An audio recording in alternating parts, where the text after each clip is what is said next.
last week on Gleeboot, it was a Whitney Houston tribute. Glee's Bonergate happened, and there was drama in the Blurt relationship as Kurt emotionally cheated. And that's what you missed on Gleeboot. Yay! Yeah, that happened. Gleeboot. It's a bit of a back to basics episode today. It's just us three hosts, your three favorite pals. Yep, with a friendship as strong as iron. Can we Talking be about- iron? That's like not even very strong. I don't know anything about metals. TBH. Steel, okay, so there's iron, and then but there's I guess steel's really malleable. Bronze Age, and then Iron Age, and then Steel Age. Steel's the pinnacle there. Strong as steel. Strong as steel. Steel. Okay. Yeah. Okay. I like it. Yeah. And that's our metal welding corner, I guess. Or actually, it was more like industrial era. Yeah, the ages of humanity's development. Yes. It makes me think of Civilization, which I bought Civ 6. So, Alyssa, if you have it, let's play. I actually might. Let's play. Ooh. Well, it's not mine, fun. it's my brother's, but. Okay, we'll get him to play too. Can I watch and then we'll put it on, what's it called? Not Steam. Twitch? Is it, I don't know. Civilization is not like a fun game to watch. It's a long game. I mean, so I enjoyed learning the game through watching you. I remember I came over to your house and you're like, okay, this is how it works. And you're like going through it. And then when I started playing it, I literally was at your computer for like 7 hours. I was just like, this is the greatest game ever. But it was on sale, Civ 6, like literally. The game itself was like $50, and then all the packages that went with it were like 10, 15 each or whatever. And then all of a sudden on Steam, they had like a 60% sale, and I got the whole thing for $60, like all the packs. And I was like, fuck yeah. Yeah, I mean... That's what I use my tax return on. Steam has some great sales that just randomly pop up. Yeah. So. Yeah, I got Frostpunk on my computer for like $29, I think. It's originally like $40. So yeah. Very cool. Frostpunk is really good. I haven't even done my taxes yet. I'm late this year. I usually do them really early. I usually do them like the day before, or I should say my mom does them because I'm barely an adult. Also, she has a background in accounting, so like she's way more capable. I would fuck it up and the IRS would try to attack me all the time. But I was surprised, like literally we submitted ours and then like later the next week we got our refunds. And I was like, that's really weird. Yeah, that's fast. So anyway. Welcome to Gleeboot, the show where we get drunk and talk about rebooting Glee one episode at a time. And taxes and our friendship. There's so much going on in this episode. And human history. Very good. Because there are things we don't want to talk about that we have to talk about. Yeah. And as usual, that means tangents. Yes, lots of tangents in this episode, probably. So, how are we going to do this? Because we don't have to introduce anyone. Are we just going to go straight into... What are we drinking? Oh, yes. What are we drinking? I'm Hannah. I'm drinking. I feel weird not saying my name, even though, like, if you listen to the podcast, you should know my voice. I'm drinking this sangria, Island Grove Wine Company. I think it's a local Tampa or St. Pete. Hawthorne, Florida. I have no idea what that is. But yeah, it's got like a really cool label. Ooh. So this one is a pineapple base, and I put some oranges and grapes and some ice in it in my glass, and it's very, very yummy. That looks good and fancy. I didn't have enough time to make drinks like I usually do.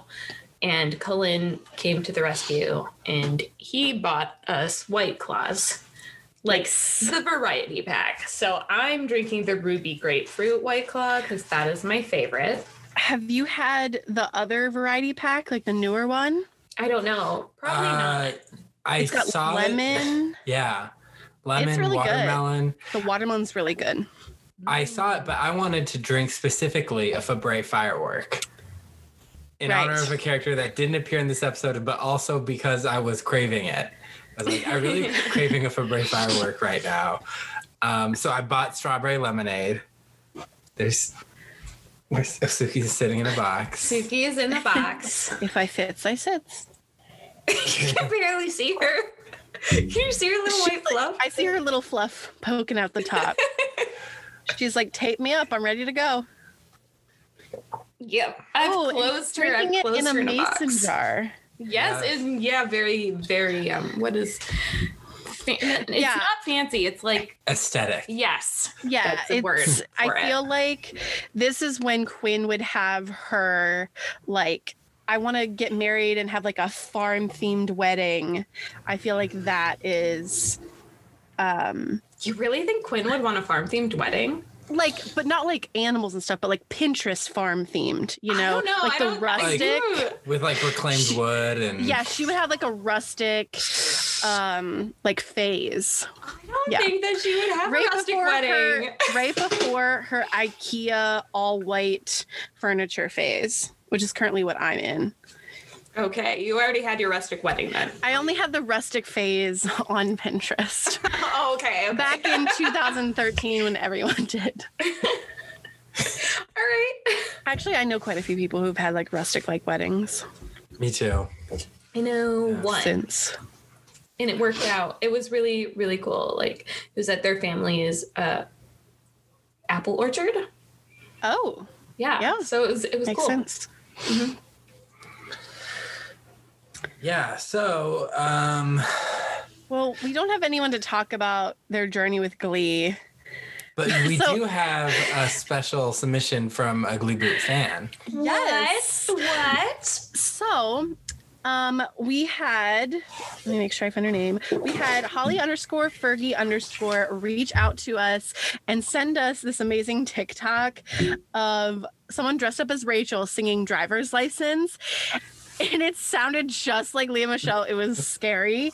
But Holly actually said, she was like, but what about a Gleeboot storyline of one of the New Directions members trying to get their driver's license? It could work. And I was like, we could totally build off of that. Like, it could be very Rachel singing about Finn and Quinn, or like Tina or anyone else who's younger and their significant other going off. Like, it would be perfect. So, honestly, a great submission for the Gleeboot. I am actually super surprised we haven't seen any storylines like this, because in Ohio, you really need a car. Yeah. And in Lima, because, you know, they like to drive 50 minutes from wherever they live to go to school, wherever they decided to go to school that year. Yes, so very true. So yeah, it was a great submission. So thank you, Holly, for reaching out. If anyone finds like great Glee TikToks, please reach out. We love them. We also have a new review. We do. Reviews. So many. So many things happening. It's a very different structure to our episode. Yes. Yeah. I like it. All right, this is from someone. This is from Clear on the Floor. My new favorite podcast. I'm a huge Cullen stan, and this podcast gives me something to listen to while I watch him outside his window. Okay, wait. We can probably cut this part out. Do you know this person? Yes. Okay. I was like, I really hope so. It was a guy I was briefly talking to on Tinder. I was like, I have a podcast, and yeah. Okay. So you do know this person. Good Lord. Okay, I want you to know, person, Cullen Stan, I'm very protective of my roommate because he pays half of my rent. So okay. See, I thought we were having another level of our friendship talk where we're going to talk about how much you care about him, and then it went right back to Alyssa. Like, he pays half my rent. The one time I will fight anyone because I need him to help pay bills. I have several weapons hidden in this apartment. She does. Beware. Do you really? Of course I do. Like what? I'm not telling. Do you want a machete? Because my mom's boyfriend keeps trying to give me a machete for the house. And I'm like, I have sharp knives in the kitchen. Are you kidding me? I would love a machete. I mean, if he's giving it away, you can get them actually pretty cheap at different like hardware stores.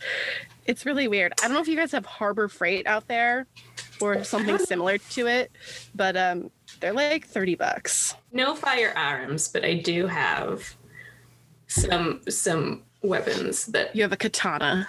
fire things, but not firearms. You have a blowtorch? No. You have a bazooka? Oh my gosh. I think that's legal. Illegal. Yeah, no. I don't have anything that's not illegal. Wait. He doesn't have anything that's illegal. Double negatives. I don't have anything that's illegal. Sorry. Okay. Anyway, so I have a question for you guys. Okay. This is something weird that, clearly we don't want to talk about the episode, but this is a very important question. So, my boyfriend and I were talking about heaven for some reason. I don't know how it came up in conversation, but we are talking, and for some reason we got on the topic of whether or not you get genitals when you go to heaven. So my question is, do you think we get genitals when we go to heaven?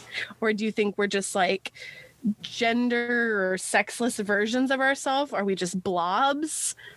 What do you think? So this is interesting. So this is assuming that we have bodies. That's what I was saying. I was like, I think we're just blobs of stuff. So there's two, in the Catholic Church, there's two slightly contradicting, shocker, concepts.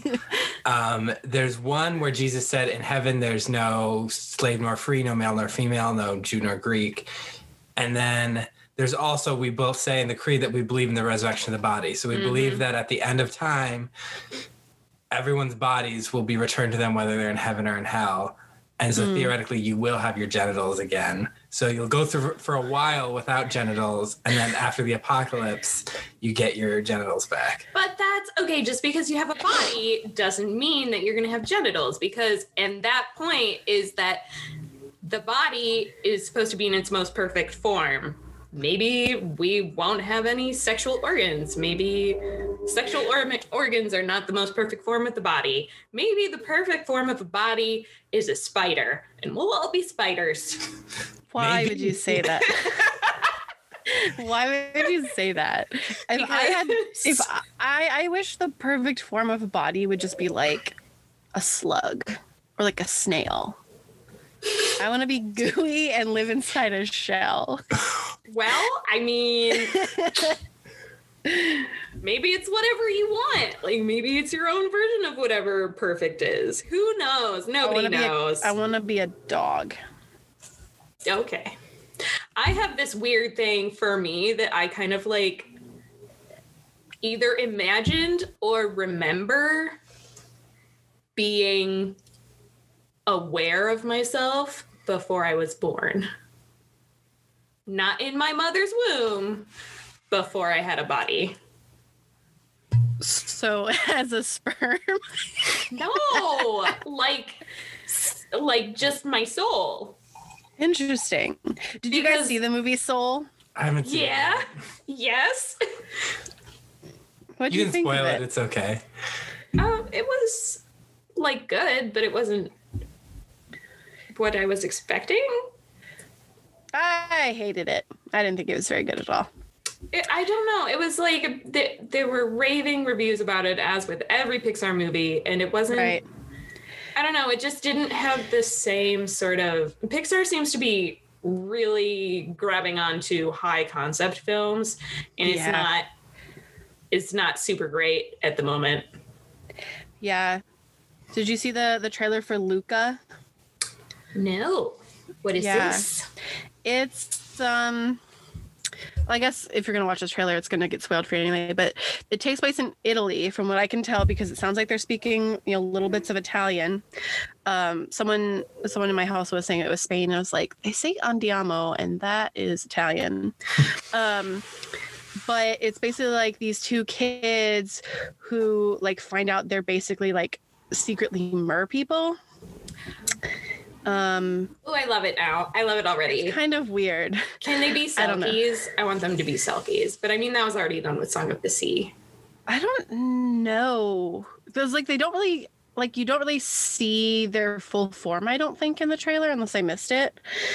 But like there's this one moment where like they jump in the water and then they see themselves transform. But then there's one moment where they're on land, they're trying to keep it a secret, obviously, and the one spits water out, like a spit take at the one's face, and part of his face turns into his mer form. I was like, okay, that's kind of funny. That's a good visual joke. This reminds me of, do you remember that? I think it was a Disney movie. A DCOM?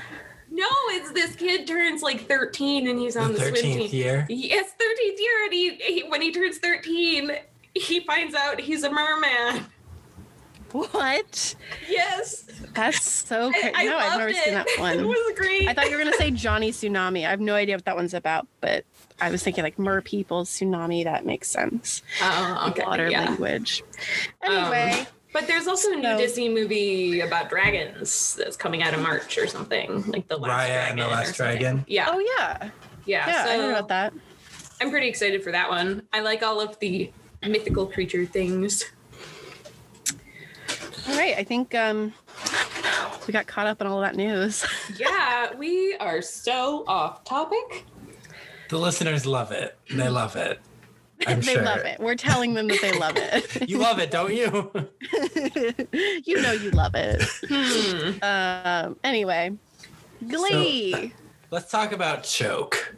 Ugh, I hate that title.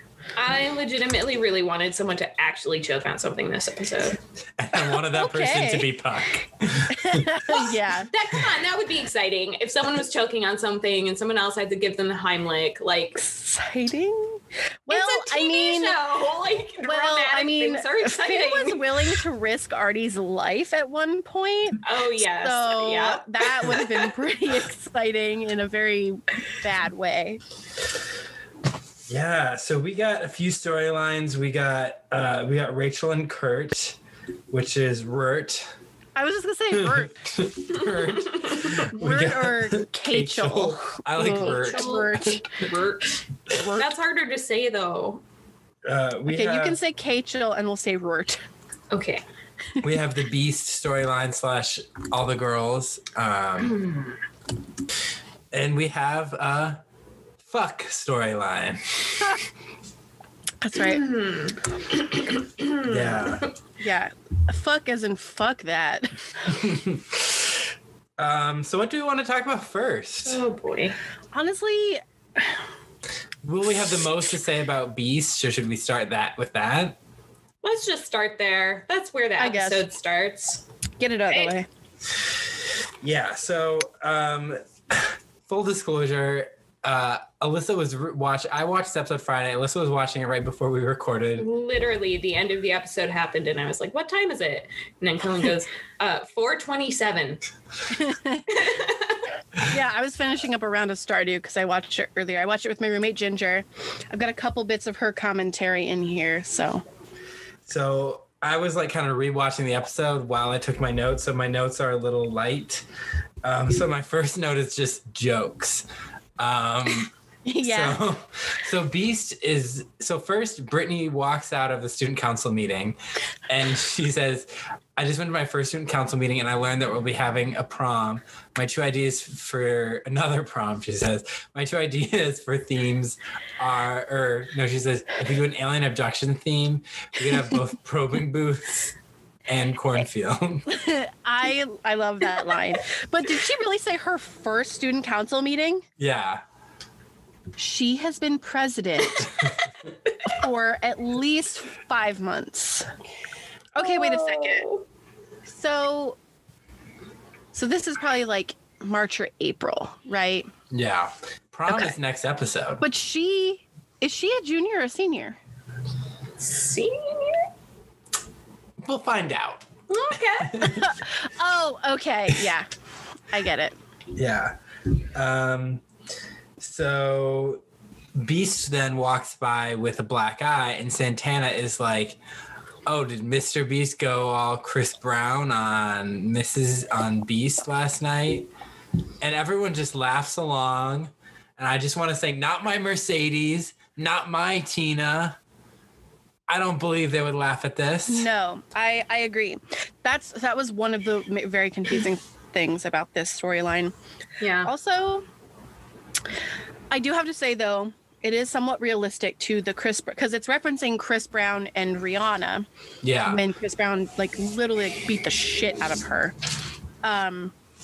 So it's referencing that, and I do remember that those were definitely jokes made, and they still continue to be jokes made today.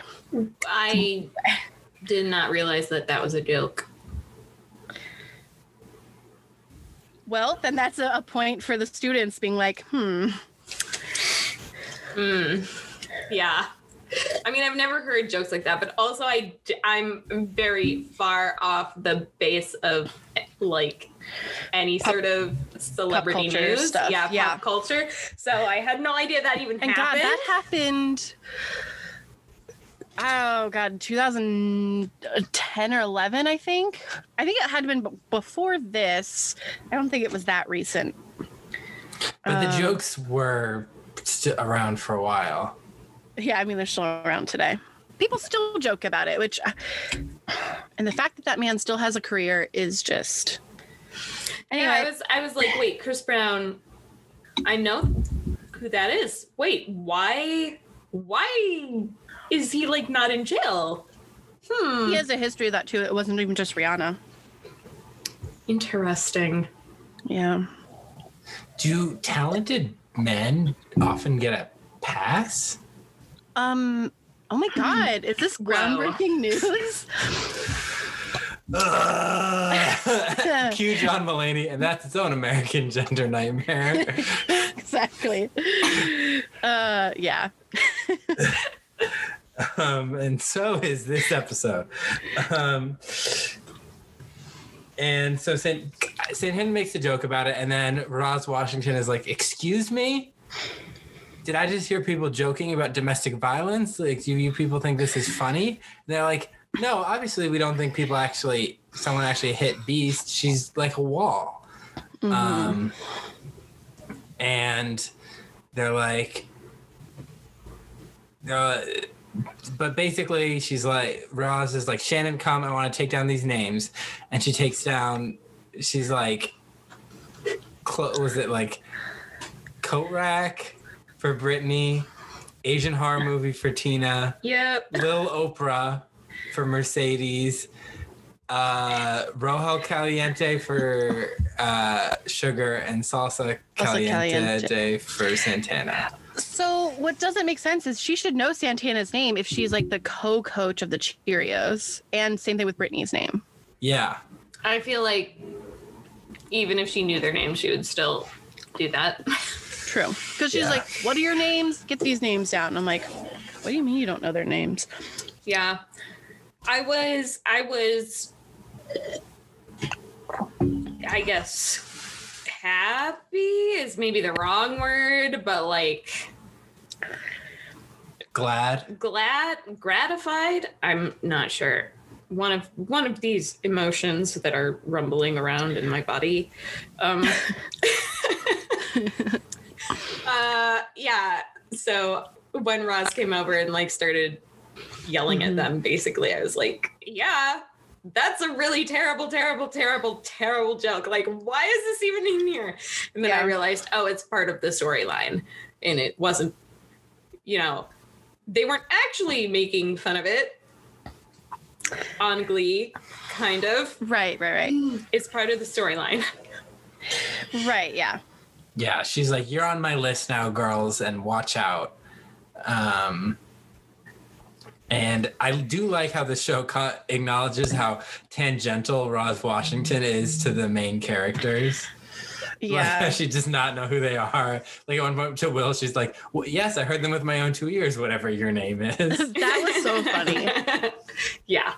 Because they're in the teacher's lounge, and Sue calls Roz Black Sue. I thought you said black suit, which made a little bit more sense to me because she was wearing a black suit. And then I saw the subtitles and I was like, "Oh, okay." Later, she calls herself Original Recipe Sue. I thought that was kind of funny.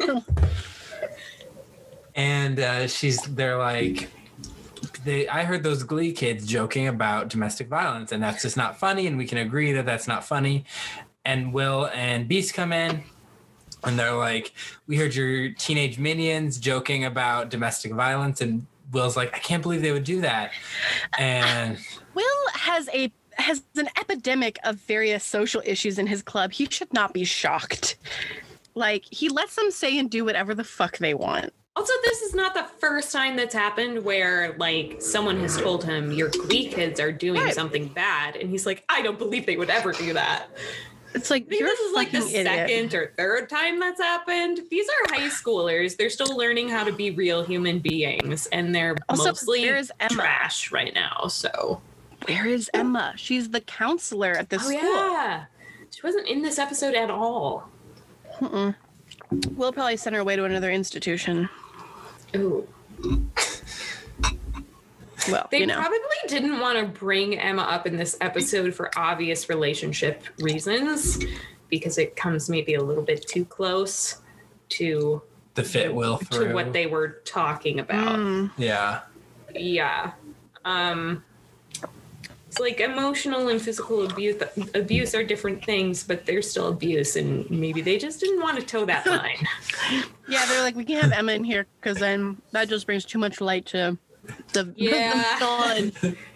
emotional abuse happening in the Schuster household right now. Yeah.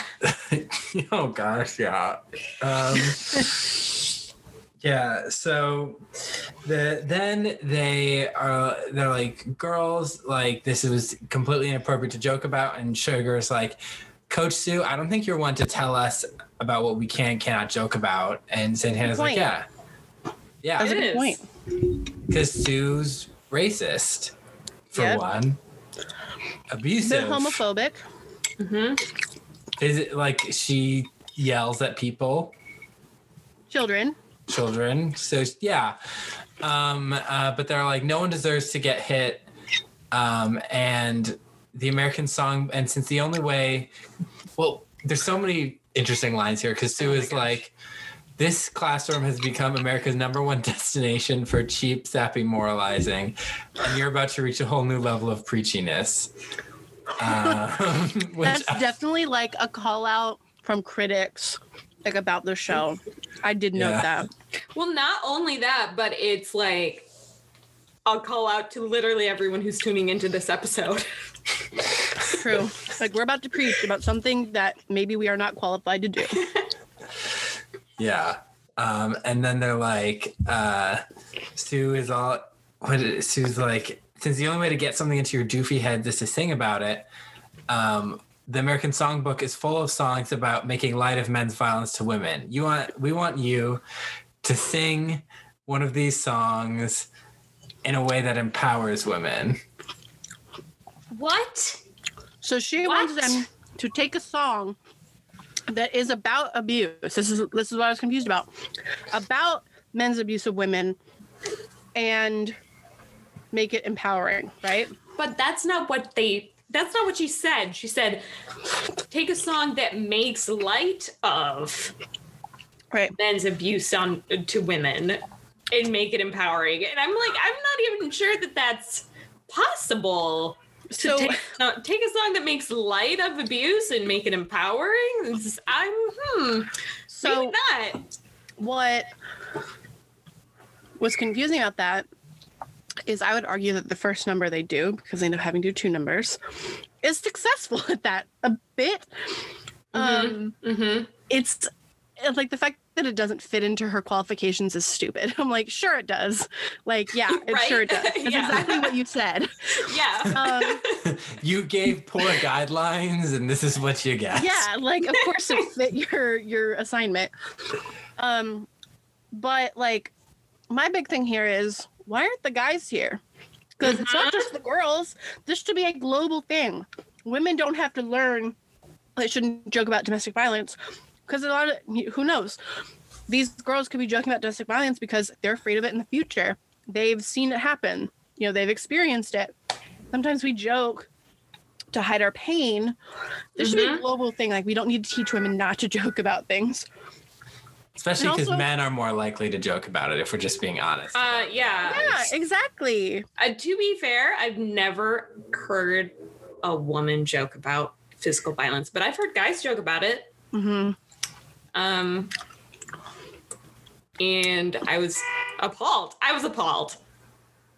It makes no sense that something about domestic violence, like, they're really talking about don't joke about domestic violence, not empower yourselves against it and to defend others and to fight against it for others. And also, like, the guy should be there and be like, don't hit people. Don't hit your partner. Like, I don't know. It just felt like really, really rude that it's just the girls. Yeah. And also there's like a whole subset of a future conversation that I hated. I just hated it. So it's like we can't include men in the conversation because they're the ones who are committing it. We can only talk about this issue with women because they're the ones who have to prevent it. We can't do anything about making men stop. Yeah. That is a dangerous place to be because there's one way to make a person stop forever. It's that Chicago song. Yep. Yeah. Good segue.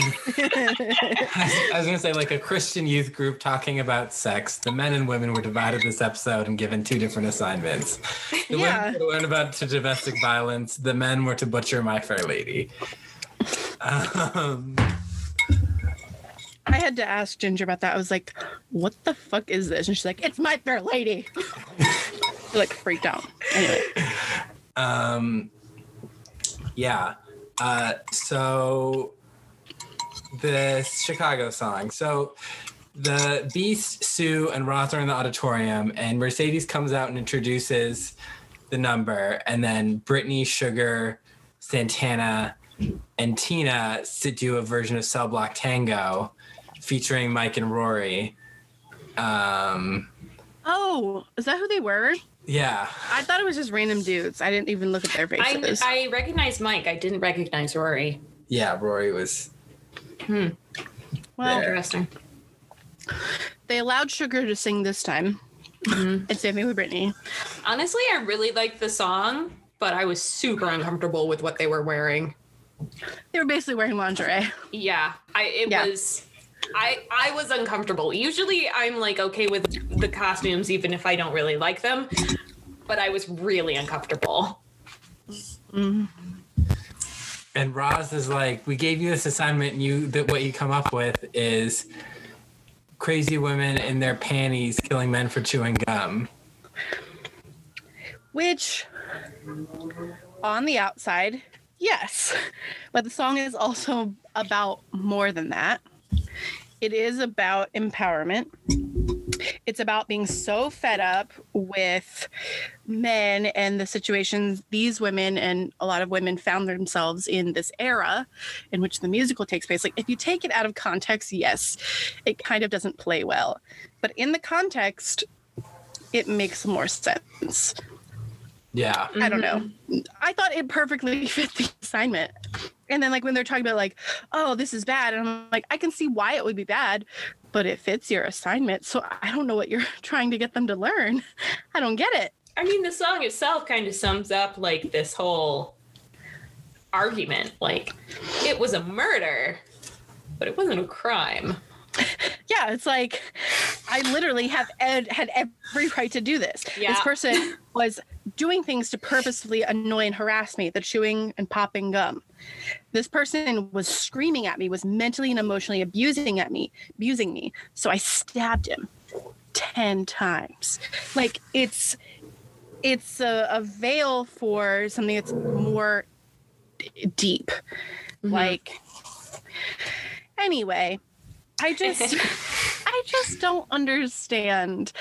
Like, clearly this storyline, and once this happened, they were like, this song sucked. You didn't do what we told you. I'm like, okay, this is clearly forcing these girls to only learn when they're told the truth. Like, that's the only way they can learn the lesson.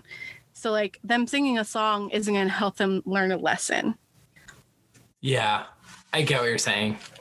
Yeah, like the storyline is baseless until like we see what's happening with Beast and she actually confronts it to them. Yeah. Because Beast leaves the auditorium, and then Sue, I thought this was kind of funny. Sue was like, "How dare you? We all wanted out of that room." that was horrific. Yeah, because during the song that they're singing, we're getting flashbacks of Beast's experience at home, which is Cooter's throwing dishes and screaming at her. Yeah. We don't see him hit her though. That I see, right? Thankfully, yeah. Yeah, so we don't get that far. Yeah, and so Beast confesses that, confesses is the wrong word because she didn't do anything wrong. She tells them that she didn't get the injury from boxing at the gym. Cooter hit her. He was drunk. He was mad about her not doing the dishes. And he said that afterwards he was so sorry and he begged her for forgiveness and he would never do it again, which is a common thing. And then they're like, why don't you just leave? Like, you could beat his ass. And then she's like, I'm afraid no one else will love me. Okay, so here's where the problems really start. One, we only see this as a single time, which I'm not saying that is discounting her abuse at all. But they're likely they pose this as if they're trying to encapsulate the common experience of something, right? They try to do that with a lot of different issues. So the way they present this, the sort of process they try to get Beast to take makes it seem like this is an encapsulation of the experience of people who are abused by their partners. Typically, I would think that like the first response is more like, but I still love him, rather than I don't think anyone else is going to love me, because like, yeah. Because like that feels like her bringing her own baggage from before she even knew Cooter into this scene. Like, not to say that it can't happen or that it wouldn't be a valid response. It's just, if they're trying to encapsulate this the way they typically do, it doesn't quite make sense. This kind of brings me back to when we were talking about in that Krofsky episode where they tried to encapsulate, the teen gay suicide story in one character. We kind of saw a trend, that sort of escalation that leads to that, where this is just a one-time thing that we know. It just doesn't make sense for the way they're presenting it, is what I'm saying. I was actually waiting for that line when she was going through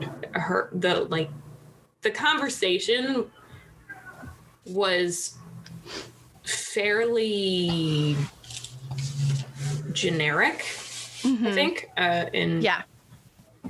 Like, you might call it cliche for this sort of story arc, because we've seen it before. And I was waiting for that line because like you know that this, like, people have talked to us, like, about domestic violence, and like usually the response is, but I still love them, and I was waiting for that line. Like, I've seen this happen to someone firsthand, and that was always that person's response to me. I was trying to get them to leave, and it was mental and emotional abuse, and this person was still like, but I still love him, like, I care about him. It's just like this, like, I don't think anyone else will love me feels like Cooter was already manipulating her and like telling her she's garbage and like, I'm the only person who's going to love you. Like, it feels like the trend that leads to that kind of response isn't really embedded in the story. So I think ultimately, not to discredit anything that this character is experiencing or anyone who has experienced this, I just think the execution is very poor.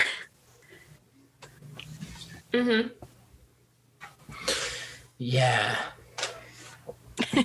Yeah. Yeah. That's the interesting sidebar. So Allyssa mentioned, she just kind of said people have talked to us about domestic violence. Did people ever talk to you about it at like in a school environment? Because as a man, I feel like I was never really, I mean, my parents talked to me about it, but I was never Actually, like officially spoken to about it. It was a work environment for me. interesting. Yeah, they actually had like tutorials that we all had to take about what to do if you or someone you know and you think might be in a domestic violence situation, and like what steps you can take. Oh, interesting. I would say that I probably learned it in college taking women's studies courses. I learned more about it, more of what the cycle looks like, sociologically and psychologically. Yeah, so it wasn't ever really in high school. I mean, I don't think we talked about any really sort of abuse. I think like you had the conversations of like stranger danger and like, I guess now we call it grooming, but I don't think then they called it grooming. It was like the signs to look out for someone trying to adopt you or stuff like that, like younger elementary school. But yeah, no, I don't think we ever talked about domestic violence, which honestly, now that I'm thinking about it, that should be a class that you take in high school. Like you should like have some sort of seminar about that for sure. I'm sure there are probably schools that do that, but yeah, but where I took the tutorials was actually a school, and I think they also did that course for their students. So interesting. Yeah. Just wondering, that was just a comment Alyssa made, and it clicked a little bulb in my head. That was definitely college, though, not high school. High school, yeah. Yeah. So we find out that there's real abuse going on, and Sue is like, come stay with me tonight.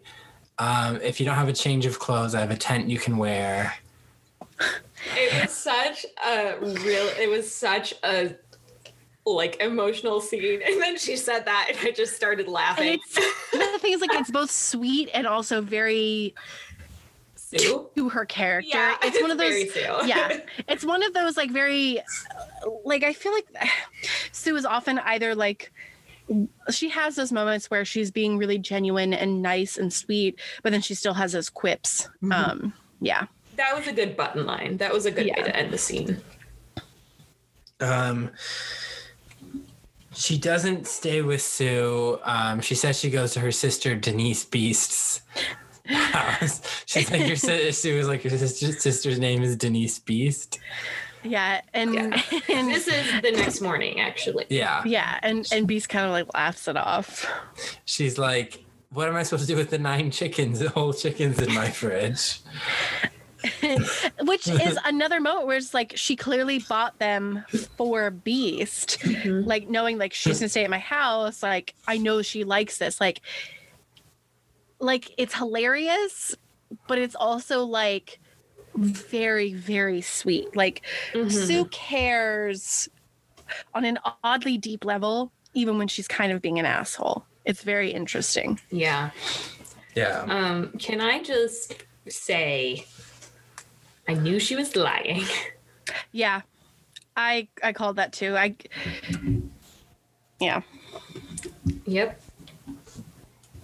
Yeah, she's lying. She says I have to do this hard thing, and she goes to talk to the Glee Club girls, minus Quinn and Rachel, because Quinn's just not here, and Rachel has her own plot to do.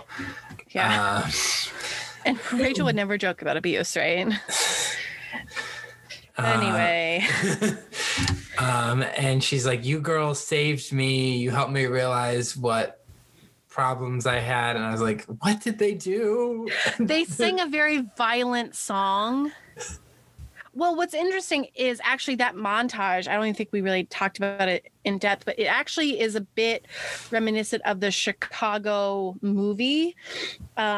The sort of montages that happen when those women are singing about their experience. The woman who's like, I stabbed him 10 times. That woman, you see her carving meat, and then her husband comes in and they're having like an altercation. Like, to me, it kind of mimicked that scene of it. Yeah, you're right, because she's carving meat, and then all of a sudden there's an altercation and she's like crying.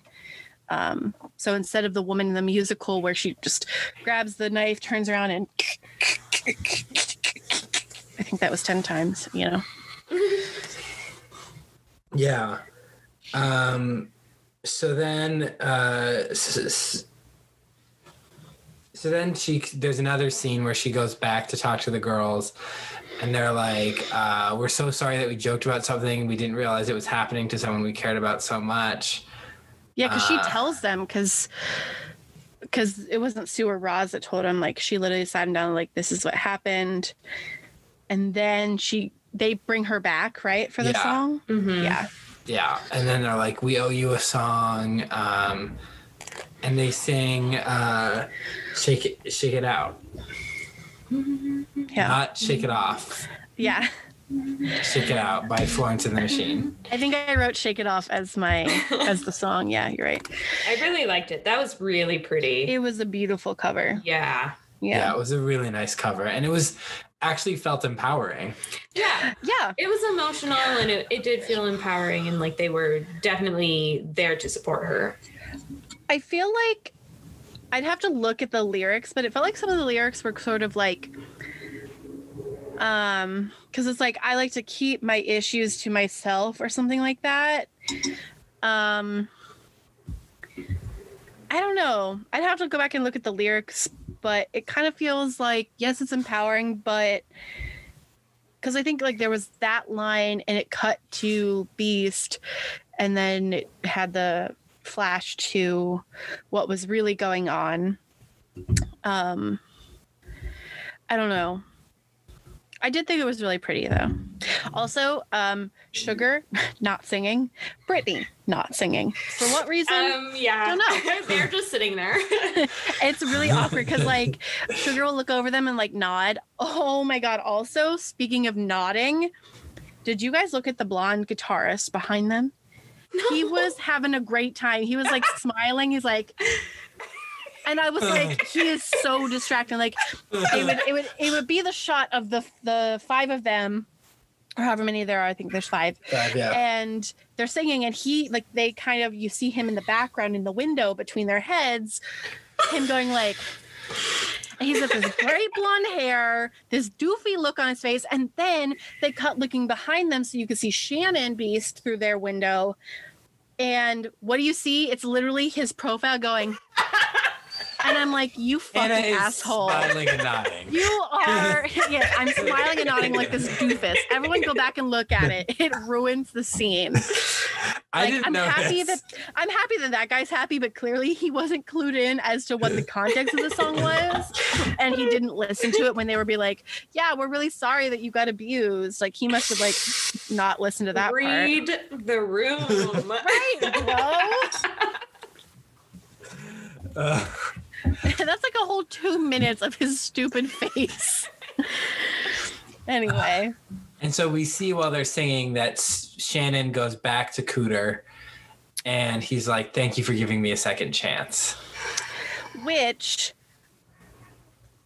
doesn't, account for the poor execution of the first segment, but it makes it more realistic. I think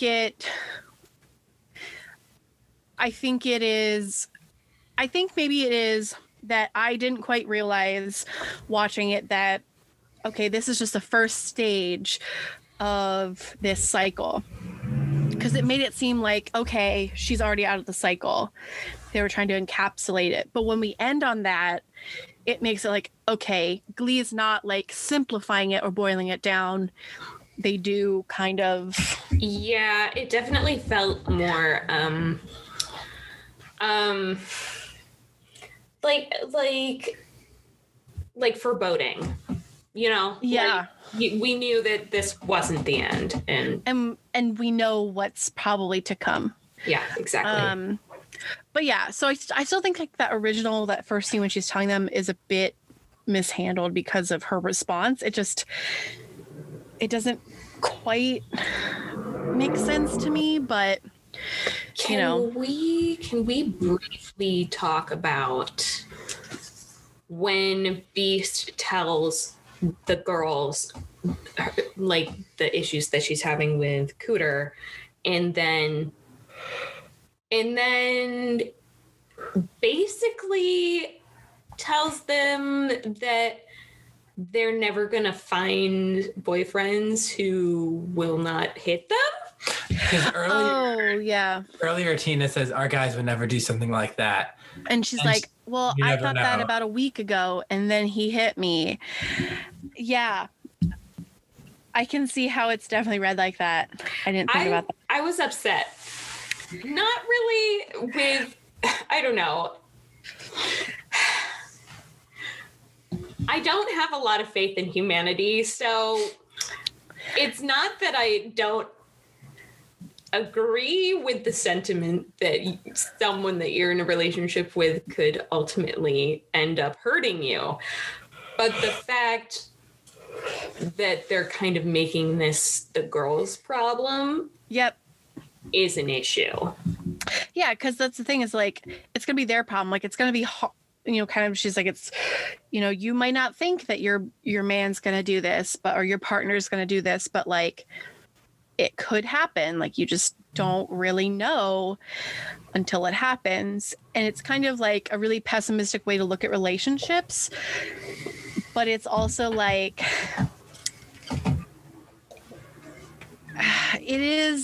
like, that's the thing is like, if the boys were there, it would be a bit more intense to be like, if they're just talking to the women, like, ladies, like, you just don't know.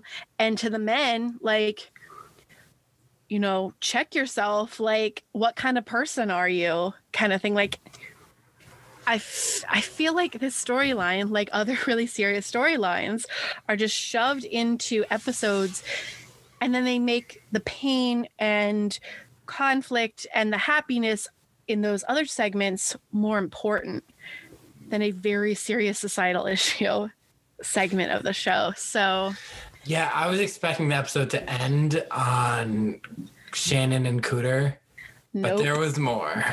Because who cares, right? Like, who cares? I care. I'm just, that's irony, that's just sarcasm. Sarcasm? I think I need more wine. I'm going to get another drink. Can you grab one for me too? Yeah. Awesome. Yeah. I'm going to go get some more. I BRB. Hannah. What? I looked up, wow, the lyrics to Shake It Out. And every demon wants his pound of flesh, but I like to keep some things to myself. I like to I like to keep my issues strong. Strong? What does that mean? I don't know. It's always darkest before the dawn. Strong rhymes with dawn, so. No, it doesn't. It's a slant rhyme. Yeah. I remember work in songs, but for poetry, it's a little Depends on the delivery. Depends on the delivery and whatever structure you're using.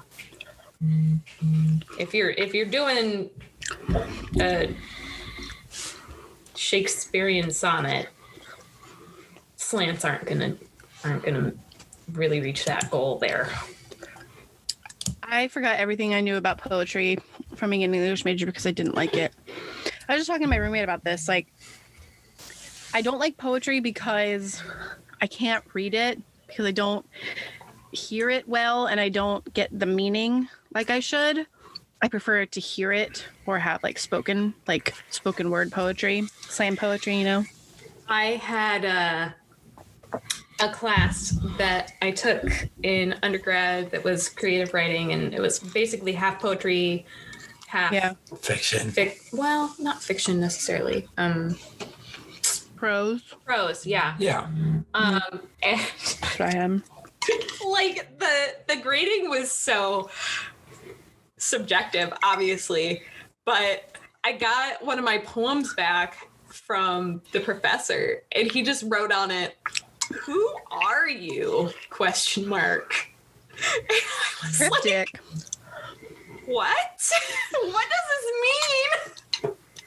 I asked him about it.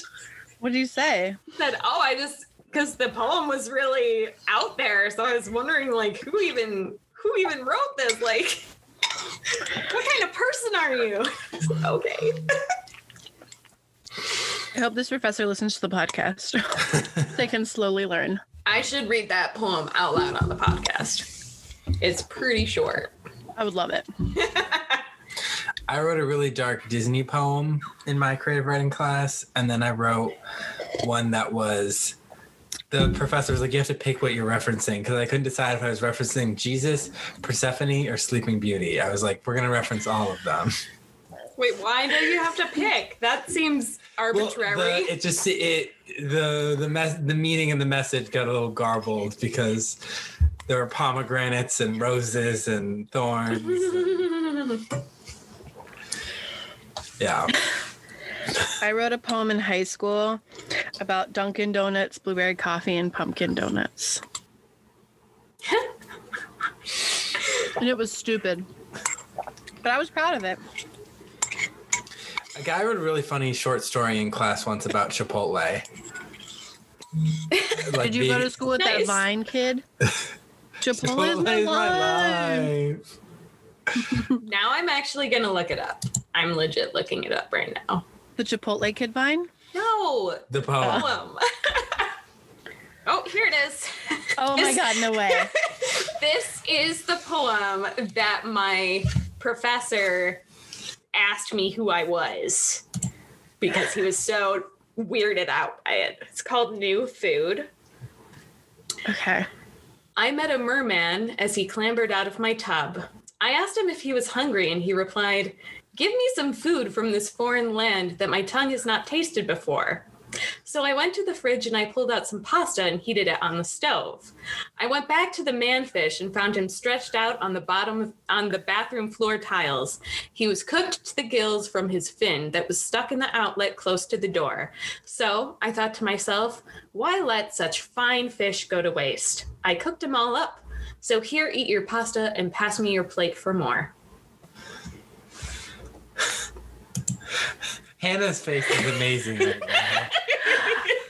This reminds me of, I feel like this, you did not write this. I feel like this was an early draft of Guillermo del Toro's movie. The Shape of Water. The Shape of Water. I think that was an early draft. I think you're a plagiarizer. Or he stole that from you and was like, I'm going to tweak it. Oh my goodness. I feel like you told me about this before. Maybe. I don't think I think you told me. I distinctly remember you're like, yeah, I wrote a poem about a merman who I then ate. I remember you saying that to me, and I was like, okay. I think in my head I was like, who is she? I do vaguely remember you telling me about this. Now I've had the pleasure. I find it like funny. Like, it's a weird ass poem, but it's not that weird, right? What's the theme? What's it about? New food. What do you get from it, Cullen? I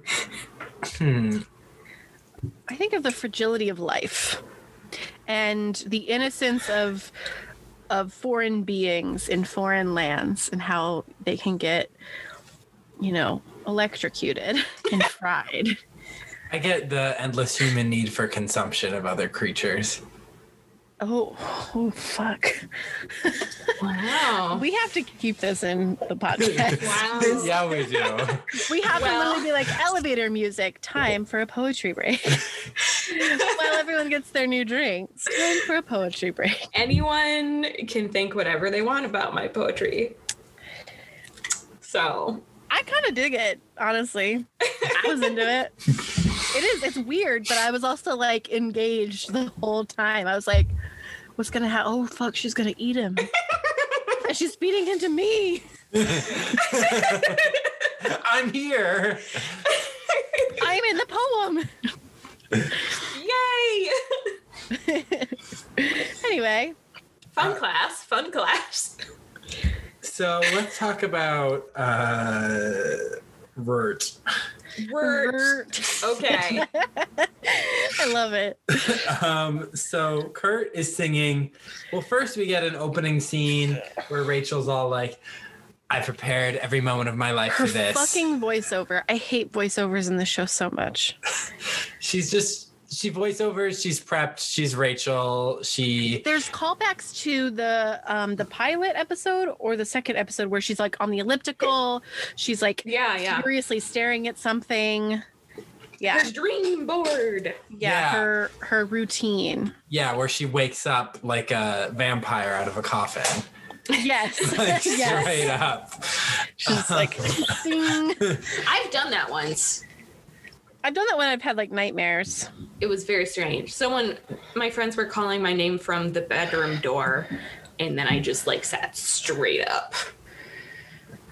I can't sit straight up because I sleep on my stomach. If I sat straight up, like I'd break my back. If anyone had been close to me, I would have whacked them in the head with my face.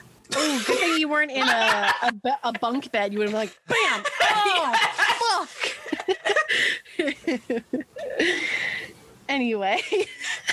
So yeah, Rachel's psyched for her audition. And then Kurt is singing Music of the Night. He has all these candles. He has Tina in a wig. He's wearing the mask from Phantom. It's bad. It's awful.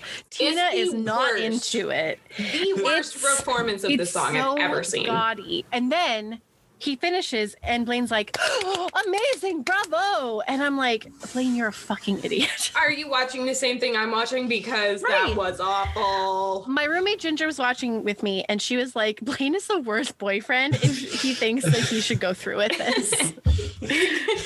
Did you? I think the hand motions that Kurt was making was my least He was like favorite getting part. her to cut.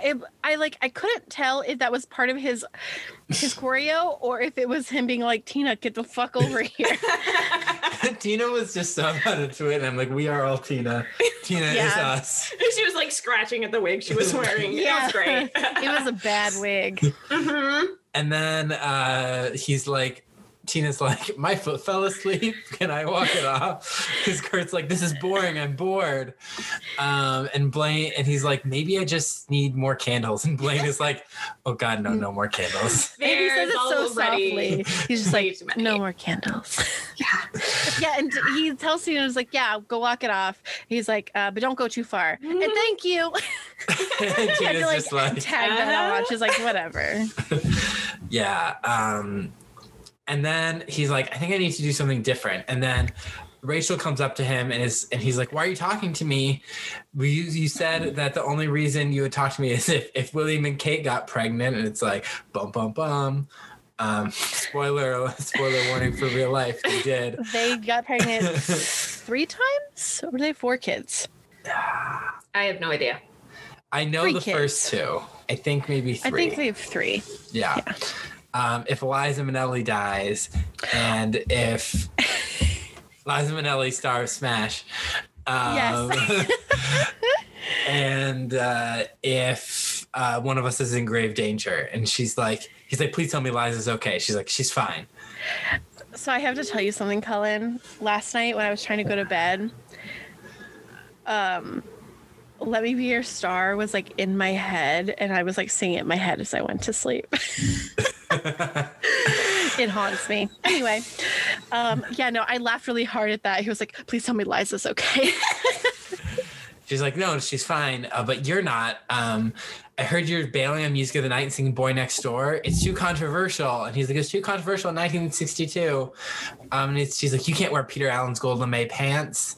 You need to do Music of the Night because you own that song. You've been practicing it forever. You're so good at it. And I'm like, no, he's not. And that's Yeah, I was arguing. that was, I'm not gonna lie, I actually thought Rachel was trying to con him because she didn't want him to take her spot. Well, it's hard. I thought it was a competition thing. Yeah, it's hard. I didn't feel that way, but it's kind of a hard pill to swallow when, like, obviously his performance is not good and everyone around him is telling him that it is. And they would never do, like, they have been in this show, quote unquote, showbiz. Right. Like, you know, like, they know the difference between a good and a bad performance. So, yeah. I think, like, at first I was like, oh, is Rachel Tenuous. trying to, like, tenuous, everyone drink. Everyone drink. But yeah, at first I thought it was like, oh, Rachel's trying to con him. But then Ginger was like, no, Blaine loved it. And I was like, oh, yeah, that doesn't make sense. But it really comes down to Rachel's like, you should do something that you know, like the back of your hand, which is, I think, valid. But I also think Kurt is also very valid in being like, yeah, but I want to do something different, something that's more me, because Music of the Night is not him. Kurt at all. No, He's Phantom is not him. in the right key. Octave, yeah. Yeah, right octave. Yeah, that's even better because like he's like, it just doesn't make any sense. Anyway. Yeah, and she's like, this is one of the biggest moments of our lives. It's not the time to take risks. And Kurt's like, or is it? Which I think is the lesson we're supposed to learn, is that take risks, make mistakes, get messy, miss frizzle. I think it's an interesting conflict for, you know, this audience, you know, people who are getting into showbiz in whatever way, that like it is a sort of, I guess, age-old question, like, do I go with what my solid I know is great, or like the classic, or do I go with something that's a bit different, out of the ordinary, but something I'm still good at? So Yeah. but I do have to say, Ginger, because Rachel in this scene says, I'm doing Don't Rain on My Parade because obviously I've been belting it out since I was 2, and you should do Music of the Night because you're amazing at it. You've been practicing for months and months and months. And Ginger goes, literally, if they were actually going to be like actual theater students, they would know not to do either of these songs. 1, Don't Rain on My Parade is way too iconic. And 2, Music of the Night, he sucks at it, and it doesn't show any of his range as a performer or a singer. And I was like, you're right. Yeah. They're both not good audition songs. Nope. Alexa, turn on the light. Thank you. You guys have an Alexa? I do. It's in my bedroom. Well, it can't hear me, so I guess I'm okay. Yeah. So then it's time for Kurt's audition. He's dressed up as the Phantom. Oh, because he's like, Rachel's like, I believe in this so much, I'll even be your Christine. And he's like, Tina won't mind being recast. Honestly, she'd be a great Christine. I just want to point that out. Tina or Rachel? Rachel would be a really good Christine. Has that actress ever played Christine before? Because I feel like she would kill it. I don't know. I don't think so. But yeah, that's a good point. But I was like, wow, way to just like push Tina over. But also I feel like that's it's a bit, I don't want to say selfish, but it's a bit self-serving for Rachel to be like, oh yeah, I'll perform twice in 2 different auditions. Like, yeah, she's not gonna be singing in Music of the Night, right? She's just there. No. Yeah, she's just there. Yeah. So she would be showing her acting skills. So yeah, I don't know. That felt a little weird. I love the line, Tina won't mind if she's recast. Yeah, it was just like, wow, like Tina's a person, like she has feelings. Yeah, she didn't seem super psyched about it the first time she was doing it, but you know. Who would be? Exactly. So then Rachel's like, knowledge is power. And I found out that Carmen Thibodeau is going to be our audition person. Okay, question. Yeah. Correct me if I'm wrong. Actually, I'm just going to say it as a question then, because I said it was a question. Is it common for people who are holding auditions 4 schools, representing schools, to come to each individual school to audition the people who have applied and are finalists? Or would they be required to just go to a central location near them to audition? The second one. Yeah, That's I feel what I like thought. the latter. But I honestly have no basis in this. Yeah, I thought that was really So- weird. It was like, why is she here? Unless there's like 7 other students who have been finalists in, you know, the Midwest region who come to this school. But nope. Whoopi Goldberg just flies right in. Yep.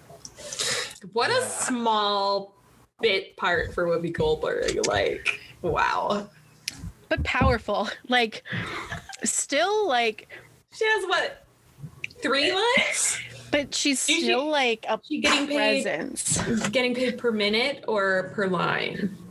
per minute. Oh yeah. Like Yeah. every second, that her being is on screen, probably. Mm-hmm.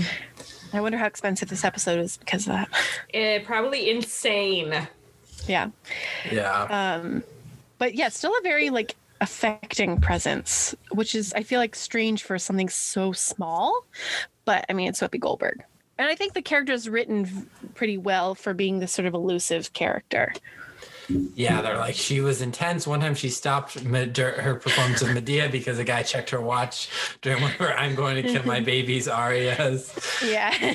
And this is where Ginger went, I actually really like Medea. And I was like, were they saying that they didn't like Medea?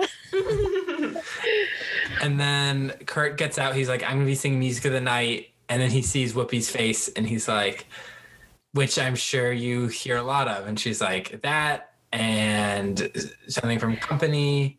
Yeah, I don't remember what the other one was. And The Impossible Dream from Man of La Mancha. Yes. And he's like, that's why I've decided to do something else here at the 11th hour. But he obviously had plans to do this. Well, so I think he actually planned Two two auditions. numbers. He was like, I think he planned to say exactly what he said. That like to like gauge her and then be like, but I have something else. Like, I thought it was actually kind of clever. Mm-hmm. So he literally like, I think he calls the girls out first, right? Yeah. Yeah. They're in their season 1 regionals outfits. Correct me if I'm wrong. Yes. Right. Yeah. It's Mercedes, Brittany, and Tina. So Tina doesn't technically get recast, you know. And then the song starts and Kurt like rips off his clothes and he's got the gold pants and the shirt, and it's a fun number. I was actually really impressed. It actually shows his personality. And I think it's also really important that you could see his whole fucking face instead of half of it with that dumbass mask. Yeah. I'm done. Yeah. He sings Not the Boy Next Door. And it's so good. Mm-hmm. It's one of my favorite Chris Colfer performances on the show, I would say. I would agree. I think Yeah. this was it was very, very fun to watch. And he was amazing. He was really, really good. Those hips. And Wow. yeah, he learned how to sexy dance. He was like, yeah, grinding. You guys can't see my hips, but I'm grinding like Kurt. He did a great job. Yeah, it was a great audition. And Carmen Thibodeau was like, you know, Hugh Jackman won a Tony for that role. Like, you did a great job. He'd be proud of the risk you took today. Okay, Yeah. what role is this? I don't even know what this is from. I don't really know it either. Neither do all. I. Oh, great. Okay, I'm going to have to look it up.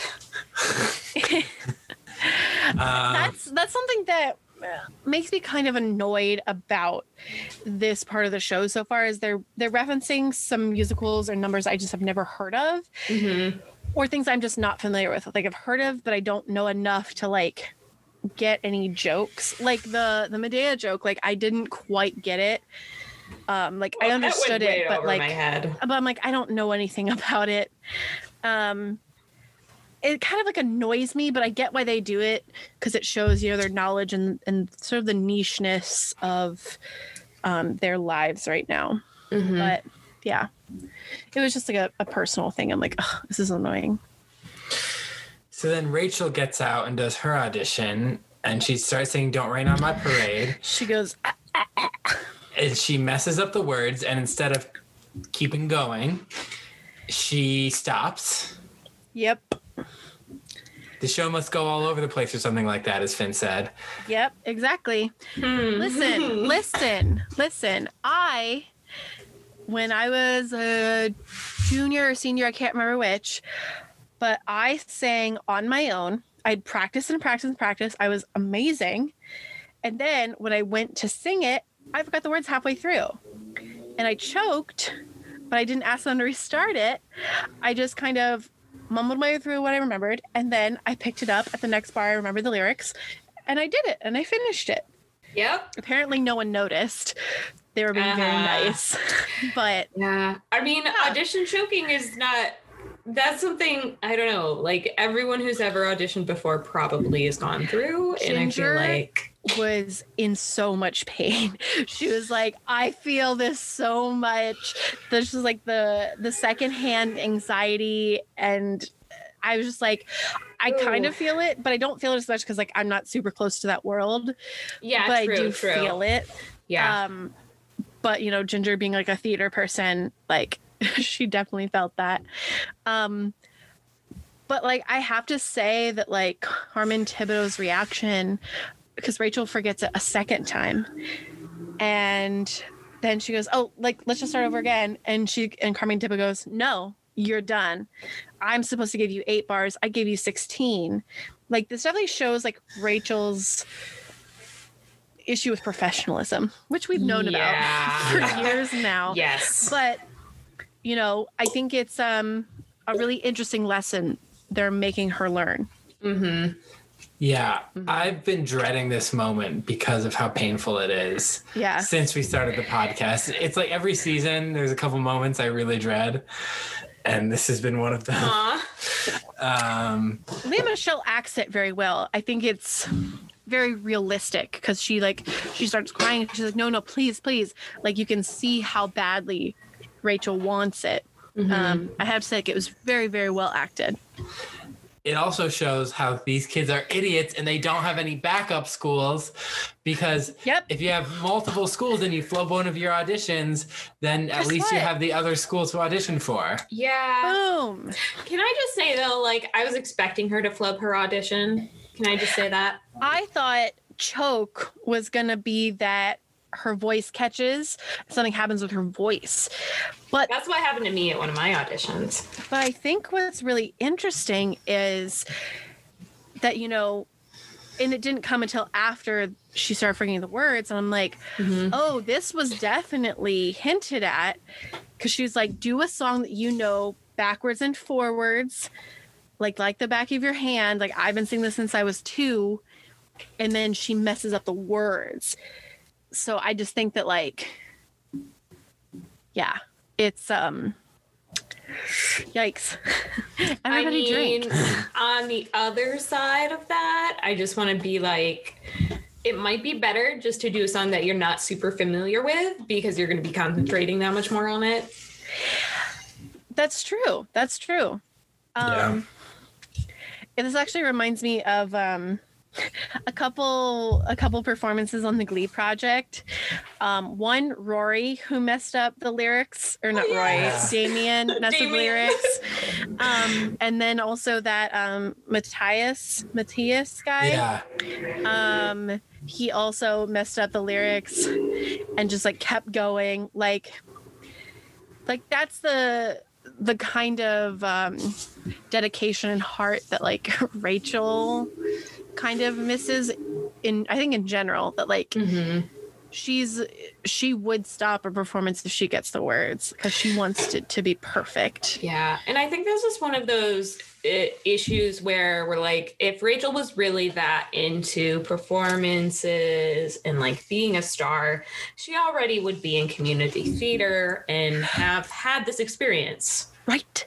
Am I right? You're right. I agree. Yes.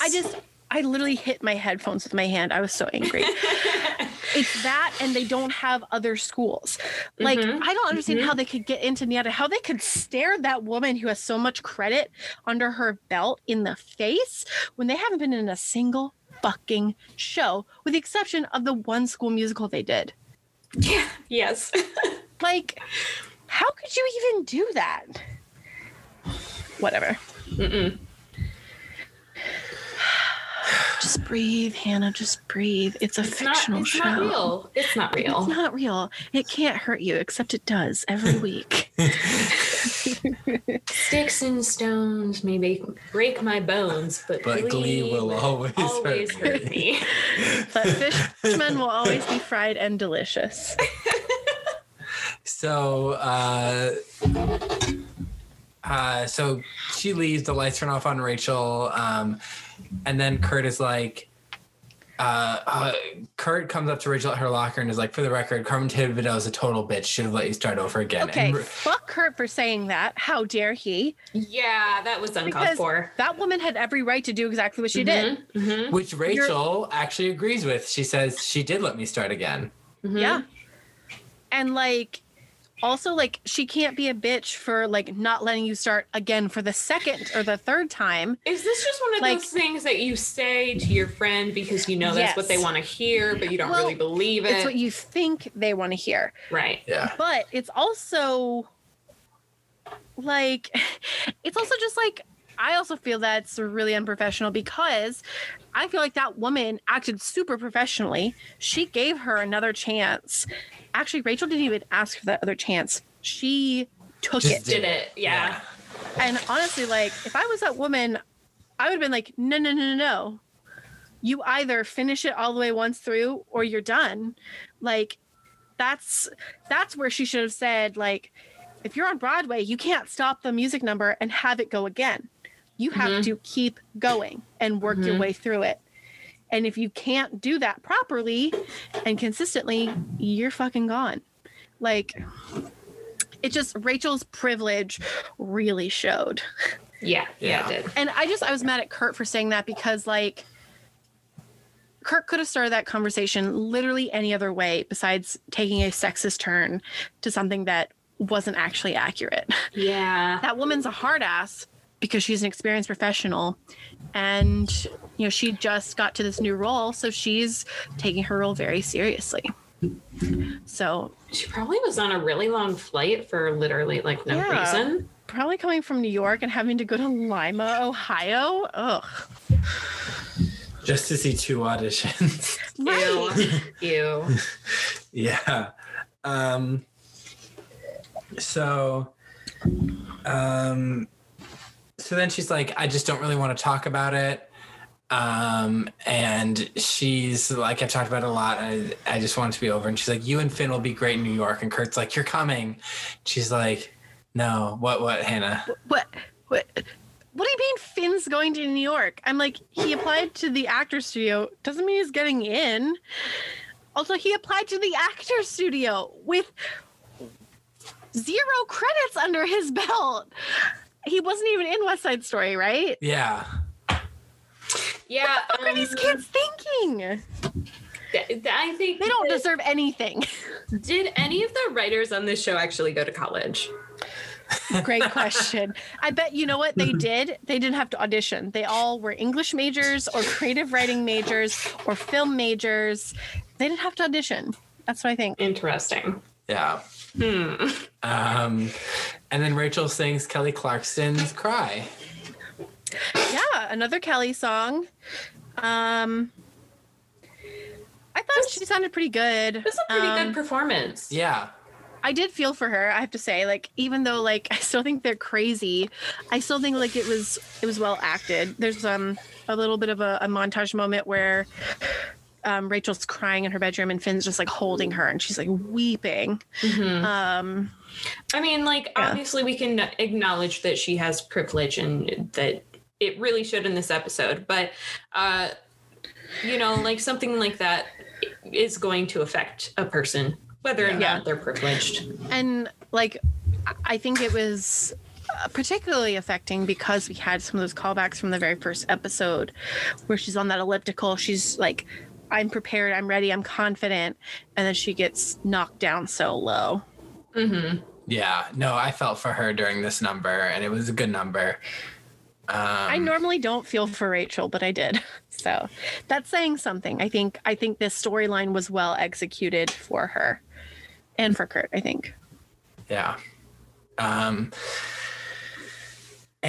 so that's the end of that storyline. So now fuck. Oh no. Fuck. No. So Finn is worried about Puck because Puck said something to a sophomore girl about not graduating. And Puck says, hey, bro, you have a fiance. Also, I call dibs on all the girls whose boobs aren't done growing yet. Okay, 1, that's disgusting in general. Ew. 2, he's 18. They're underage. Ew. Also disgusting. 1, I have a coworker and friend who believes that there's like a cabal of Hollywood pedophiles, and if anything were to convince me that people in Glee knew what was going on with this guy, it's this line that they made a joke about it. Yeah. Interesting. Yeah. So that in that moment where him and Lauren Zeitzes, who disappeared out of the blue, we don't know where she went. And You're so Goop's right. character comes behind them and was like, you guys are making a sex tape. That's basically child pornography. Like, you know. Ooh, yeah. yeah. He's not like a QAnon person. He's like the version that believes that there are people who Yeah, there are people in definitely abuse Hollywood. their power. Yeah. He's not like, yeah, Trump is fighting that. No. Right. Okay. No. Okay. Yeah. Yeah. No. He's just someone who has a lot of experience in Hollywood and the party scene in Hollywood. He's and he's seen some shit. Yeah. Yeah. Makes sense. Oh. We've talked about this briefly before, I think in reference to Matthew Morrison and the Brian Singer. yes. Yeah. A couple seasons ago. Yeah. Yeah.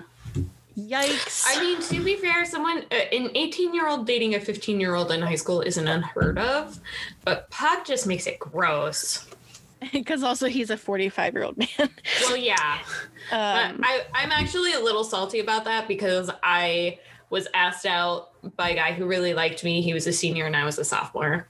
And then his parents made him dump me because I was 15. He was 18. 18? He just turned 18, yeah. That's where it's like really dicey. Mm-hmm. Like obviously I don't really want to get into it, but like there are some situations in which I'm like, not that I don't see a problem. It's just like I understand it. Yeah, like obviously Like, now I'm like, yeah, it was probably like probably for everyone's best interest. Yeah, like maybe not like a good decision, but I can see where they were coming from. Yes, exactly. That doesn't mean that I am any less salty about it. You know? Someone's still holding a grudge. No, I'm not. The merman poem is about him. I never had a date to any of my dances in high school, okay? I still went to them, but I never had a date. Next week is who did you go to prom with? Like friends? Like did you go friends. stag? Yeah, I always went with my friends. You should. Do you still talk to any of them? No. Okay. I was gonna say you should ask one of them to like do like a quick recorded message and we'll put it on next week's episode because next week is a prom episode. And we might be having our prom dates, Cullen. Yes. Oh boy. Again, because they've both been on the show already. No, I've tried to contact a couple, well, just one of them, and then yeah, it hasn't. No response. So Damn. yeah. It's cold. Well, I mean, we haven't talked in I'll be your like date, almost Alyssa. almost 10 years, you guys. No. You would be 10 years this year. Yeah. Because I'm 10 years we're 10 years next year. 10 years. I know.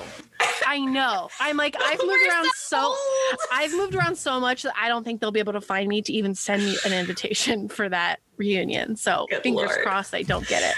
Oh my goodness. Can you imagine though, like this little Catholic high school in the middle of Indiana, and I was probably the least well-known person in class, and I have a job in LA working in Hollywood. Yeah, look at you, like big an actress Hollywood or whatever, star. but still, it would be just kind of fun to be like, yeah. You're like, I take the Starbucks cups out of scenes that shouldn't be there. Yeah. Game of Thrones wishes they had me. Exactly. Amazing. Yeah. So he's like worried that Puck isn't going to graduate. He's like, yeah, graduation's important. And Puck's like, I'm doing well in all my shop classes. I just need to pass European geography. And he's like, how are you going to do that? And he's Which like, is not a class. That's not. No, it's not. Like, am I right? Geography would be a class. Yes, European geography would be like maybe a in semester. College. That would maybe be a that's what I class in thought, like, college. maybe in college. I was like, why? But then I realized later why it's European geography, but we'll get there. So then he hits on his teacher because he's like, I may not know about European geography, but I know about female geography, and I wish you all saw Alyssa's face when he said that. And yeah, because doesn't he tell Finn, like, this is my plan, I'm gonna get in her shorts, essentially. Yeah. And so he tries to hit on her, and he kisses her on the neck even, and she's like, oh, it was disgusting. and she's like, gross. no. I think this actress was actually very good. Yeah. She was actually like, because I don't think this person is a good actor at all. I don't understand why he's still in the show. I think he's a bad actor, just in general, like aside from his personal stuff. But this woman was really excellent. You can see like she like realistically like reacts to it like, oh, and then she's like, no, like get away from me. Like it's very, I feel like it's very realistically acted when she's like, no, like you need to just fucking study like everyone else. Yeah, he's like, just pass me, and she's like, or you could crack open a book and study like everyone else. Yeah. She's like, I also, can't be bought. From like the profile shot, I wrote, she looks like Reba from behind. She looks like Reba McEntire. I was definitely on her side. Yeah. Well, I mean, really? Yes. I don't think anyone in their right mind would be like, yeah, Puck, tell her studying is stupid. Because he's like, I'm too stupid. And she's like, you're not stupid. You're lazy. And she's not mean about it. She's just honest. She's That's true. a true statement. I'm sure that he could actually be a relatively okay smart person if he actually applied himself. Like everybody. I feel like everyone can apply themselves. And there's been a few times in the show where he's like actually smart, and he just doesn't like use those abilities because he's lazy. Yes, just like Reba said. Yeah. So then Puck is all like, screw studying, screw school, McKinley sucks, I'm out. And then he sings School's Out, and everyone runs around, and everyone in the Glee Club looks horrified. Yes. Yeah, he's singing Alice Cooper. Alice Cooper. And I guess we're supposed to get that he's dropping out from this. Right? Yeah. Like that he wants to, or something. Like he's basically like, no, I'm not gonna study, I'm not gonna do this. And then it's like, school's out forever. And I'm like, but you're not going to do your test. You're not going to graduate. So either you're going to go back, or you're going to drop out. I don't know. I was assuming he was planning on dropping out. Love Glee with their clarity. Yeah. So we have this elaborate fantasy sequence. Tina is basically clutching Mercedes in horror. It's great. Yeah. Everyone's like, what the fuck? And then it's pretty clearly a dream sequence where he's on the football field with all the cheerleaders and stuff. And he lights the guitar on fire. He's got the makeup. It's Alice Cooper makeup. Yeah. Because then we cut back to the choir room, and like the guitar's on the ground. And he just stares. No one says anything. He just walks away. And I'm like, and then Finn goes, and I'm like, what the fuck was that? It was so poorly written. Like, it was also poorly written where like Puck walks out of the teacher's room. Like, it was just so poorly acted and poorly written. It was just very, very stupid. And then there's a scene in the locker room where like all the boys are working out and Mike Chang asks Blaine for gel advice. I loved that. He was like, just like use your sweat and like a little splash of water, just refresh it. It's great. And then he also says, what does he say? Oh, don't brush after you put in the gel. Disaster. I was like, okay, good to know. True. I mean, it's true advice. I don't know anything about gel. I've never used it. I used paste before, but not gel. Paste? Yeah. There's hair paste? Yeah. Yeah. What? What is happening? I only used mousse and hairspray. Well, so when I had my hair super short, because I had my hair like spiky short, I would use like hair paste to spike it up, which is like less interesting. It doesn't hold your hair in place like gel does. It is less rigid, I would suppose, but it still sort of keeps it where you want it. Got it. Interesting. So in the locker room talk, the locker room scene. I mean, it quite literally is locker room talk. They're in locker room and they're talking. Well, it's pretty wholesome. Yeah, it's wholesome locker room talk. Yeah. So everyone's talking and Finn's like, we're all talking, but no one's noticing what's missing here. And Sam's like, oh, you finally shook the last 5 pounds. And everyone's like, yeah, congrats. It was like, no. Yeah, it was like, oh, they're being happy for him. And he's like, no, that's not what it is.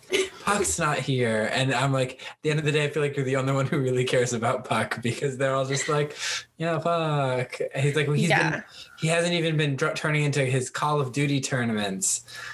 And Artie's like, oh no. And Joe is like activated full prayer mode. And Cullen is like, Joe, you are the most pointless character on a show that has Rory. Yeah. The only character more pointless than Rory is Joe. Yeah, it's okay. At this so point, stupid. Joe has more character clout than Rory does.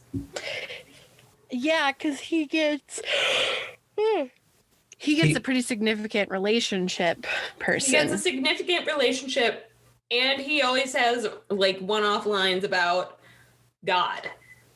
Where, like full. Rory's what did he say? Full prayer blown prayer mode or something like that. Yeah, I have it written Rory's down. just there for a random accent every once in a while. Yeah, and Joe's there for his Jesus quip. Yeah, but Rory's at least been around for more of the season. So Joe being like, I'm one of these people, I'm their friend, I'm equal to all of them. It always just strikes me as like, who are you? Where'd you come from? Yeah, that and like, so I don't know if it's this or like later on.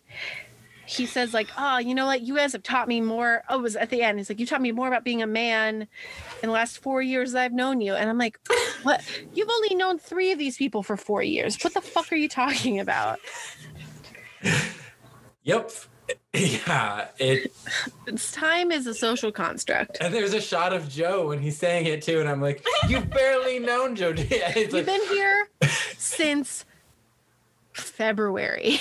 You've been here 2 months, bro. Back up. Yo, we have to pay rent tomorrow. Yes. Okay. Yeah. Tomorrow's the 1st. Yeah. Oh boy. Okay. Yep. Anyway. Yeah. So where were we? Yeah. So they're in the locker room, and so he's like, we all need to help Puck. Then we get a scene of Puck cleaning a pool, and a woman offers to have sex with him, and then he's like, no, I'm keeping it legit because this is my last cleaning. It's on the house. And she's like, where are you going? Why it's on the house? I don't know. He should be getting all the money he can because he's moving to Los Angeles. Yeah. That entire conversation didn't really make any sense to me. None of it made sense. No. She's also, like, poorly acted. Yeah. She's like, where are you going? Graduation's just around the corner. And he's like, I'm getting out of here and I'm hitting the West Coast. I don't need graduation. And then as he's cleaning the pool, he turns around and just goes, Dad? No. Wait. What did she say? She said, damn, I'm going to miss those abs. Gross.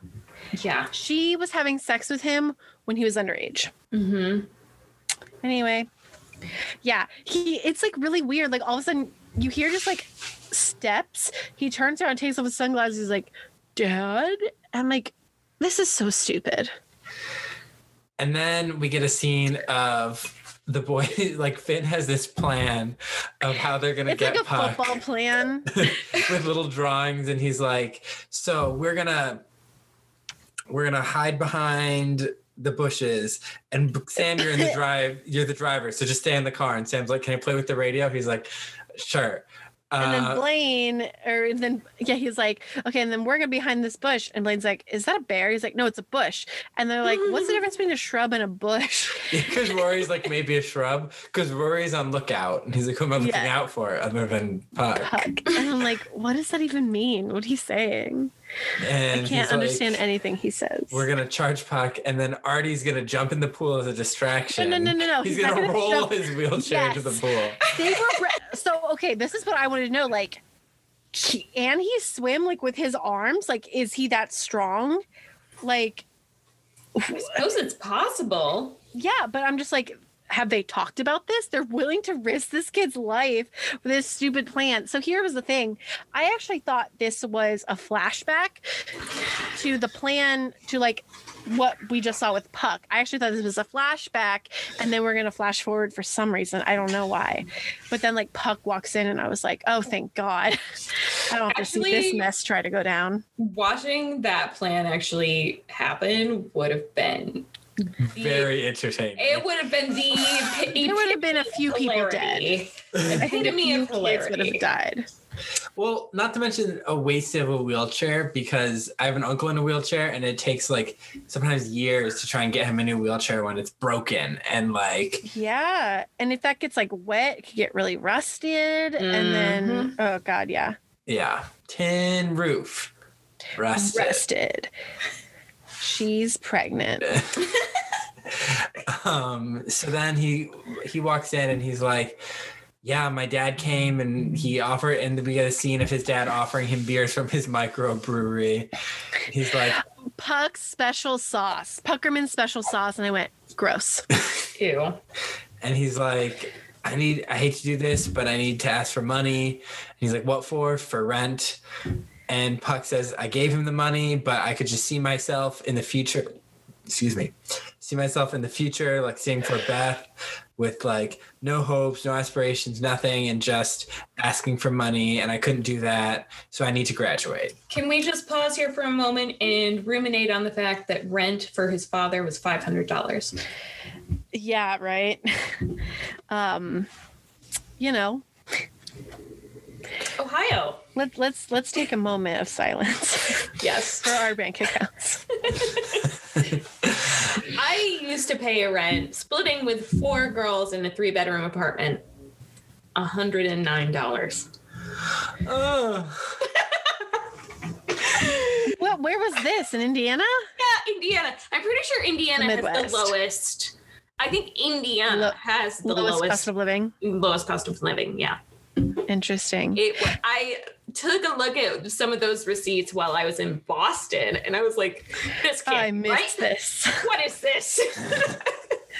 Yeah, I mean, I pay like $5.90 something here because I live in a 3-bedroom with 2 other people. That's still really nice. It's, yeah, I mean, like, we're really #blessed, but like, yeah, it's still like, presumably that man's living on his own. Yes. So, in probably like a garbage place, let's be honest. I mean, Cullen and I's rent just went down a little bit, so. Very nice. Yeah. What do we have to pay tomorrow? A random arbitrary number because of trash fees. Oh.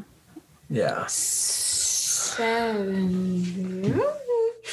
I don't know. I have to look at the lease. Glad we have a copy. That's a good idea.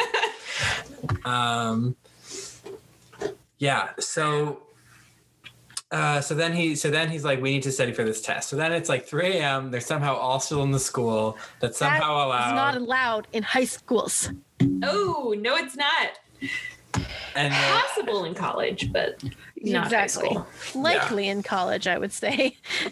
Sometimes our library would be open. Like we didn't have a 24-hour library, but sometimes the library would be open till like 2, 3 a.m. around like finals week, and we would literally just be in there writing papers and shit. Because I didn't really have to study for a lot of tests because I wrote a lot.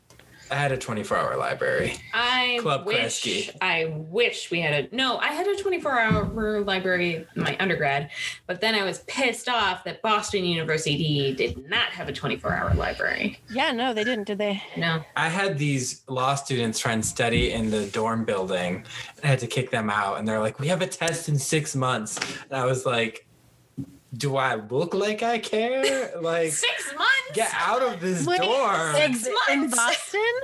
Yeah, like the security guard let them in, and I'm like, you shouldn't have let them in. Yeah. Like, I'm like, no, they're not like, residents. You have apartments, go study there. Yeah. Yeah. Crazy people. We have an exam in 6 months. Like, I get it. Law stuff, like, you have to study for a very long time. I get that. But do it in the comfort of your own home. Yeah. Not with a bunch of undergrads. Teenagers. Yeah. Yeah. A bunch of Rugrats.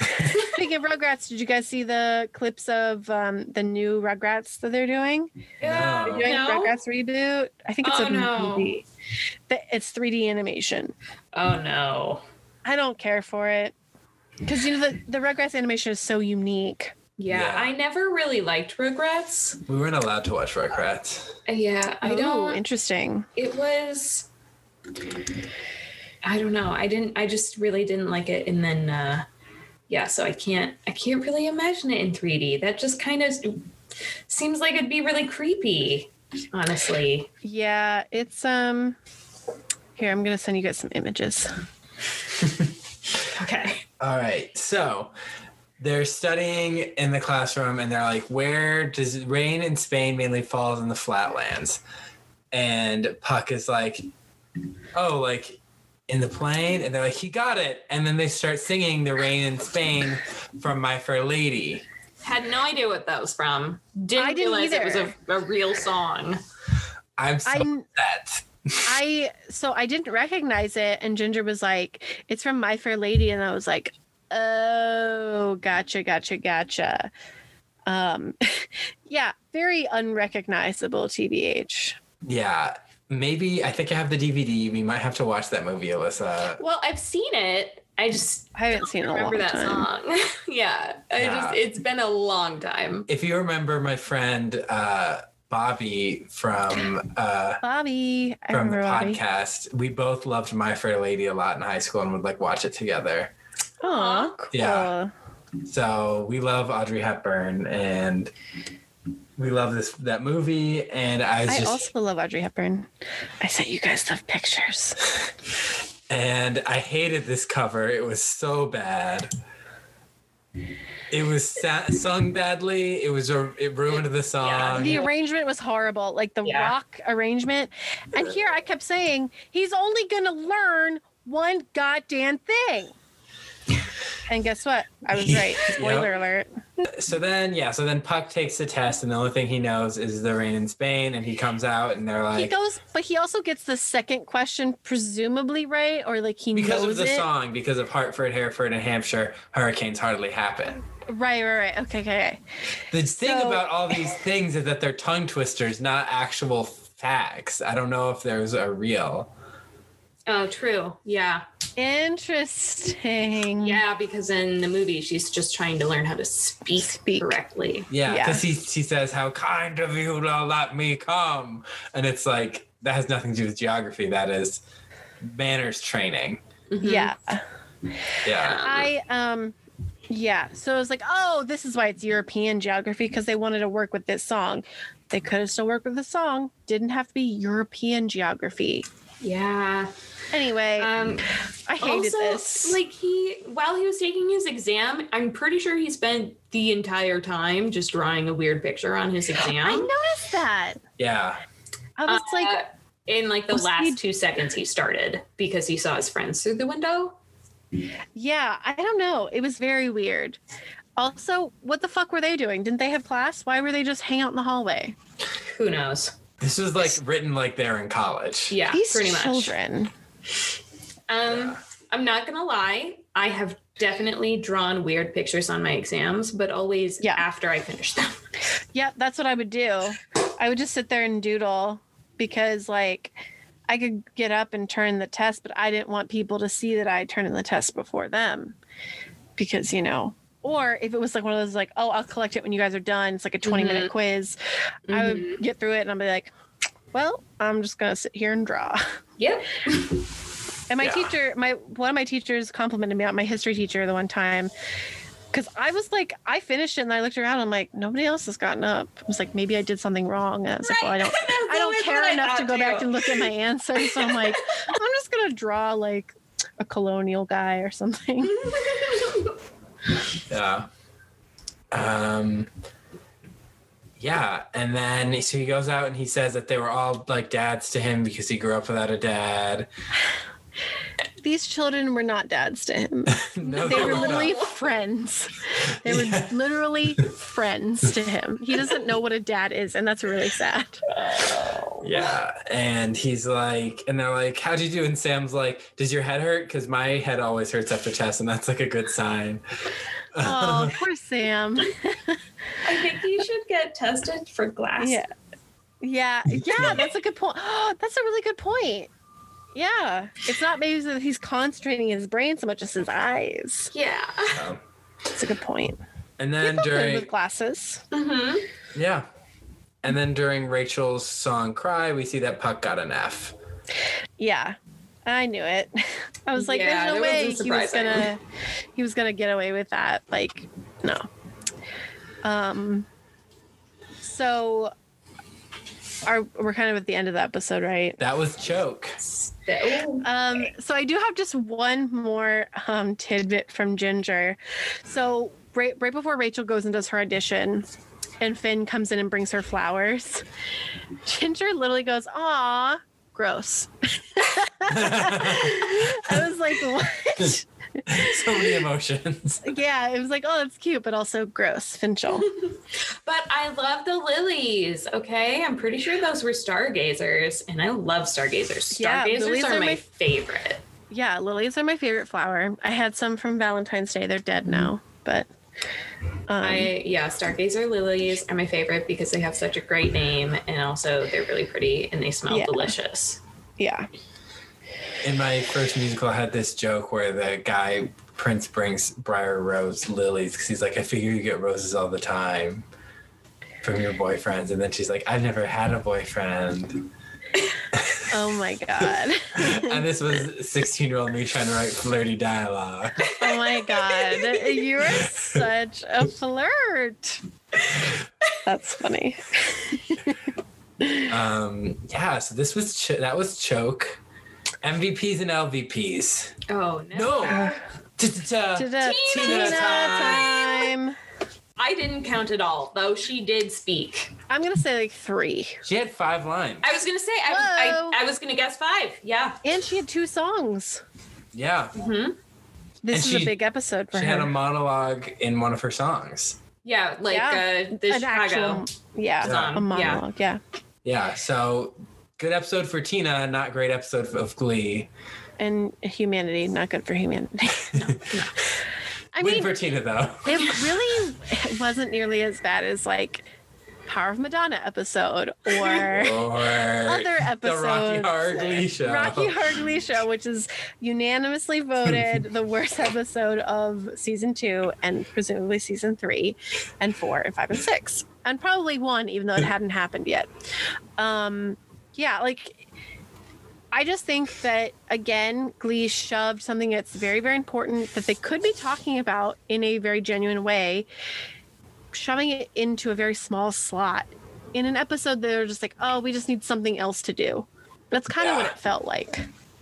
Yeah. Mm-hmm. We have the auditions. What are the boys going to do? What are the girls going to do? Yep. Yeah. And Quinn, nothing. Yeah. Yeah, so MVPs and LVPs. Hannah, who's your LVP? I don't even know. Like, I want to go with Puck for sexually harassing / assaulting his teacher. I also kind of want to go with Cooter for beating and being an asshole to Beast. Yeah, I mean, I guess those are gonna be my ties. Like, it's those two really. Everyone else was like, it was fine, I guess. Yeah. Will was barely in it. Mm-hmm. Will had literally 4 seconds, which I think makes it the best episode ever. Yeah, so like, yeah, and he didn't say anything offensive. He just was like, what? And My kids. my kids in Glee would never do that. Now he's starting to sound like Goofy from Mickey Mouse. He is basically a cartoon character. He's not a real person. But yeah, I'm gonna go with those two, I guess. Pooter. Yeah, Pooter. I go with Pooter too. Because I couldn't pick between either of them. And no one else was bad enough. Like, everyone else was fine, right? Puck's dad, though, he got to be in that list too. Well, I mean, we know he just asked for money. He has a microbrewery, which should be an LVP just for that. But but calling he it asked for money. Puckerman's special sauce. He asked for money from a child he abandoned. Yes, That's and true, offered that's true. him drinks underage. That's true. I literally forgot that he was even. So here's the thing. I actually thought this character was going to be played by someone famous. Do you guys recognize him? I'm sorry. No. Cullen, No. do you recognize him? No, I do not recognize Yeah, like him. I thought they were going to be like, because it was a big reveal. And I'm like, I was also expecting more of a celebrity. yeah. I was like, I don't know who this person is. Regis I was like, which Philbin as garbage- Puck's dad. I was like, which garbage actor do they get to play is garbage character's father? Okay, so just to be contrary, I'm going with Puck's dad. I feel like those are really the only 3 because like everything else is fine. Yeah, and they're like a really high top 3. They're all like terrible. Yeah. Yeah. Maybe the woman who had sex with Puck when he was underage. Oh yeah. Yeah, she's pretty bad I guess too. we do like a list of LVPs just because like terrible human beings in this no one episode. who's really a major character except for Puck. Yeah. Yeah, that's true. Interesting. Anyway, MVPs. So I have 2 again. So I have Kurt for going with his gut and with a number that he was like, I think I can do this even better. It's going to be a stronger choice, and knocking it out of the park. I'm proud of him on that.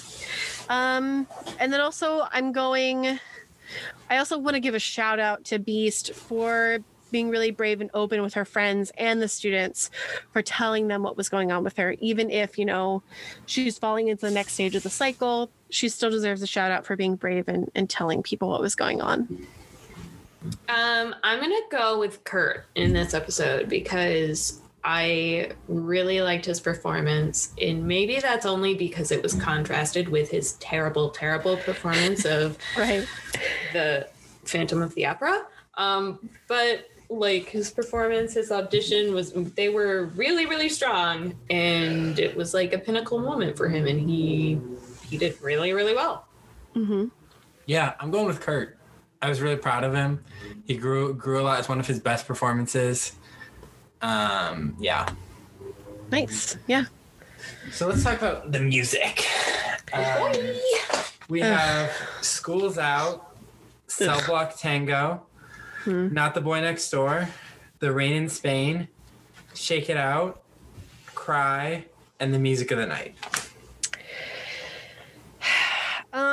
So worst is tied the 2 Puck songs, The Plains in Spain or whatever the fuck it's called. That was like, I haven't seen My Fair Lady in I don't even know how long. And like, I did not recognize that song. So I think that constitute being a bad rendition. Just going to say that. And then School's Out. Like, it sounded very close to the original. It didn't sound like they did anything new with it. Wasn't impressed. So I'm gonna go with both of those. I thought they were both just bad. I'm gonna go with the plains and The rain in Spain. The rain in Spain, or in the plains and mountains. That's how I thought it was going. They were gonna say it rains in the mountains, and that wasn't what happened.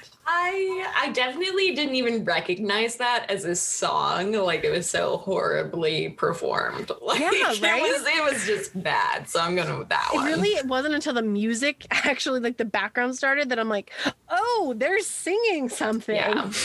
Yeah, I'm going with that one too. It's an offense to one of the greatest musicals and the legacy of Audrey Hepburn and all that is good and holy in this world. I hated it. Yeah, she's rolling over in her grave because of that. Yeah. So, favorite song? I'm going to Shake It Out. I thought that cover was amazing. I don't really remember it, which is interesting, because it's really good. But I also do want to give a little shout out to Cell Block Tango, because I do love that song. I love Chicago. It's one of my favorite musicals. And I thought the rendition of Cell Block Tango was interesting. Although, like, I don't know why they didn't give Mercedes 2 roles. Like, her voice would have been amazing in that song, other than just being like the Merry Murderesses of County, like, it just like didn't make sense. Like, yeah. So I'm going with Shake It Out, but, a little mention to Cell Block Tango. I'm also going with Shake It Out. That was by far the best song in this episode, in my opinion. It was beautiful, and it was just really, really, like, they didn't even really have to perform.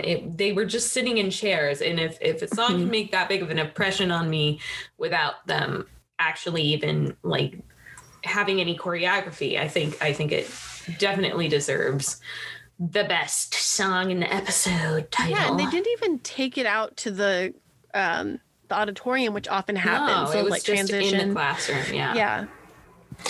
I like Shake It Out a lot, but mine is a tie between Cry.